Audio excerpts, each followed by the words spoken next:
अस्सलाम वालेकुम नाज़रीन, मैं हूं जन्नत अंसारी। जैसा कि आप जानते हैं कि मेरे चैनल पे अक्सर बेशतर ऐसी वीडियोस आते हैं जो कि लड़कियां हेल्प के लिए या फिर शादी के हवाले से आते हैं। आज भी एक ऐसी लड़की मेरे पास मौजूद है जिसकी दर्द भरी कहानी सुन के आप भी रो पड़ेंगे।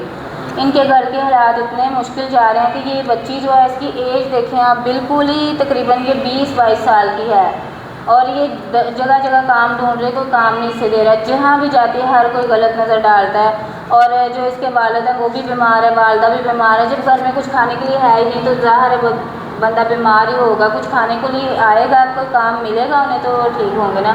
आए इनसे करते हैं, इनकी कहानी सुनते हैं। जी अस्सलाम वालेकुम। वालेकुम सलाम, कैसी हैं? मैं ठीक, अल्लाह का शुक्र। क्या नाम है आपका? सानिया। अच्छा सानिया, मुझे ये बताओ कि आपको मेरा कैसे पता चला कि मैं जन्नत आपी के पास जाऊं? हमने आपका यूट्यूब चैनल देखा था और उस पर से आपका नंबर निकाल के फिर आपसे बात की कि फिर हम आए हैं। अच्छा, तो मुझे ये बताओ कि ऐसा कैसे, किस तरह के आपके हालात करके जा रहे हैं कि आप मेरे पास आने के लिए मजबूर हो गई? पापा की तबीयत नहीं ना ठीक है तो पापा काम ढूंढने के लिए जाते हैं। घर में खाना नहीं होता, रेंट भी नहीं दिया 2 महीने को तो मकान मालिक तंग कर रहा था। अच्छा मेरी बात सुनो, पापा को क्या हुआ है? पापा के दिल में सुराख है और इसलिए दिल में सुराख है? तो डॉक्टर को चेक करवाया? जी, वो इतनी मेडिसिन लिख के देते हैं लेकिन पैसे नहीं होते लेने के लिए। तो ऑपरेशन वगैरह का बताया या सिर्फ मेडिसिन से सही हो जाएंगे? वो कह रहे हैं ऑपरेशन करवाना है इसका। ऑपरेशन करवाना है। और वालदा को क्या हुआ है? जब पापा आते हैं ना कि काम नहीं ना मिला तो फिर मम्मा भी परेशान हो जाती है, मम्मा की भी तबीयत नहीं ठीक रहने लगती। तो आप बता रही थी कि 2-3 दिन आप भूखे रहते हैं। अगर 2-3 दिन भूखे रहने के बाद फिर कैसे खाना आता है? कि कोई हमसाए वगैरह दे के जाते हैं या खुद तुम्हारे पापा को काम तो मिलता नहीं? किस तरह कोई, यानी कि कोई रिश्तेदार दे के जाते हैं? यानी कि कोई रिश्तेदार आपको खाना दे के जाते हैं या कोई हमसाए देते हैं? कौन देता है? रिश्तेदार पूछते हैं आपको? नहीं, कोई भी नहीं पूछता, जो साथ वाले रहते हैं उनसे ही लेके खा लेते हैं फिर। तो वो 2-3 दिन के बाद अगर दे रहे हैं तो 2-3 दिन के बाद आप खाना खाते हैं? जी। अच्छा मुझे ये बताओ कि जहाँ तुम काम पे जाती हो वहाँ पे काम नहीं मिलता, पैसे नहीं देते वो?